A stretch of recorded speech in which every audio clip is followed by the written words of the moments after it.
So yun mga kabady, what's up? Tara kasi may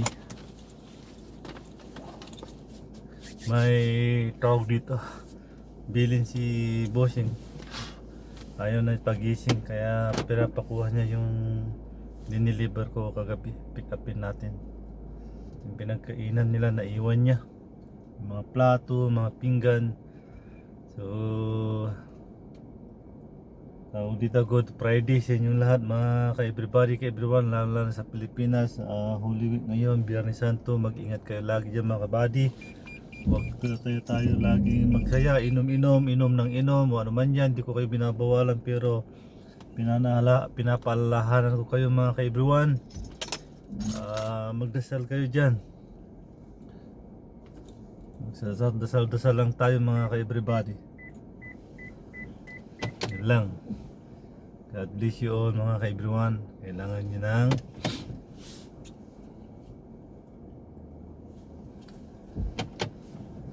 magdasal para sa ating lahat, para sa inyo. So tara mga kabady. Lord, ikaw na bahala sa amin, sa ngalan naman ng anak ng Espiritu Santo. Gabayan mo kami lahat Lord, lalo na sa akin, sa aking mga anak. Layo mo kami sa disgrasya, malalang sakit, malalang sakuna. Bigyan mo kami ng mahabang buhay. Kung ano yung hiling ko sa akin sarili Lord, ganun din sa mga taong nagsusubscribe sa akin, nanonood. Bigyan mo kami ng pagkakataon Lord na humaba ang aming buhay para maturuan namin yung aming mga anak na magdasal, lumapit sa iyo, at araw-araw silang magdasal. So amen. So tara mga buddy. Yan no.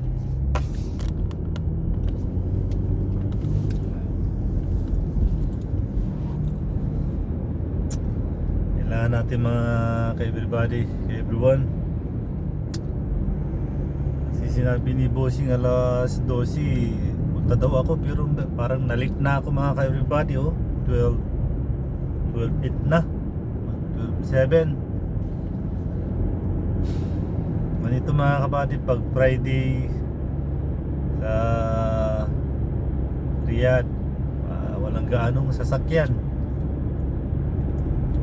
tsaka prayer time. Nasa loob, yung iba nasa loob sa mosque, nagdasasal sila. Tayo naman sa ating mga Pilipinas, mga kababayan ko, mga kamundo ko, Muslim o Christian man, magdasal tayo mga kabady. Pagdasal natin na walang gulo, walang giyera. Pagdasal natin yung mga leader natin na maayos yung isip nila. Ano na lang, dapat gawin lang nila yung wish ko lang sa buong mundo. Itong henerasyon na to kasi parang mainit, magulo.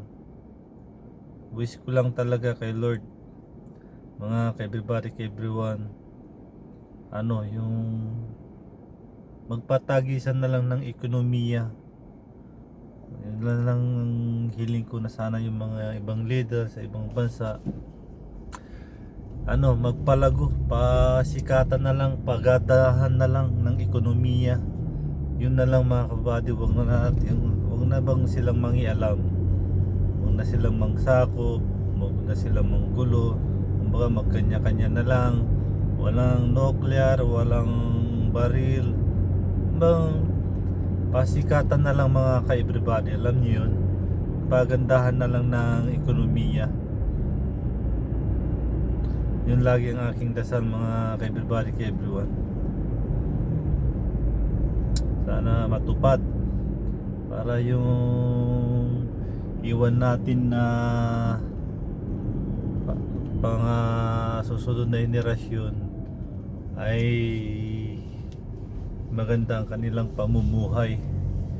Hindi nag-aagawan, walang nag-iisip ng masama, walang nanggagago, walang nangloloko.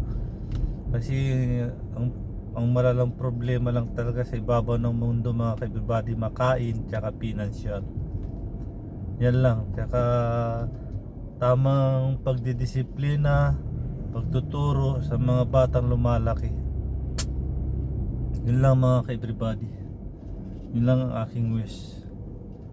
So yun, nandito na ako mga ka-everybody, ka-everyone.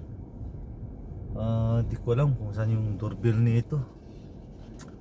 Ano man doorbell? Ayun, magdo-doorbell ako mga kabady. Diyan lang kayo.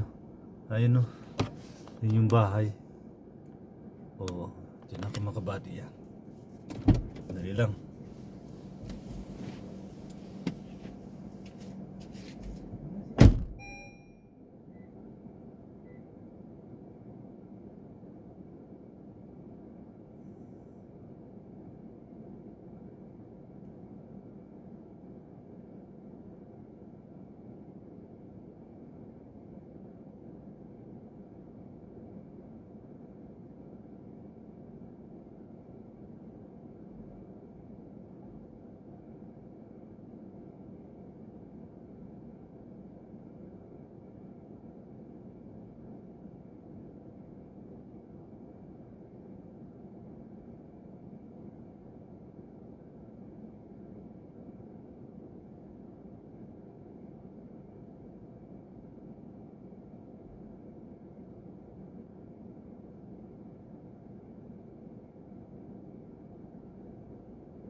Yun yung mga kabady. Tulog na tulog yung driver nila. Banglahi. Sabi ni Bruha, punta ko rito, kunin mo yung yung naglagyan ng pagkain, yung plates, bibigyan nila sa'yo. Yun ang mahirap dito mga buddy. Utusan ka sa gabi, tapos pag pumunta ka rito, hindi alam. Hindi katulad sa atin sa Pilipinas mga ka-everybody na pag may binilin ka talagang nandyan ka lang, hihintayin mo talaga. Pero sila dito, kahit dumating ka na, pumunta ka na, walang alam ang driver.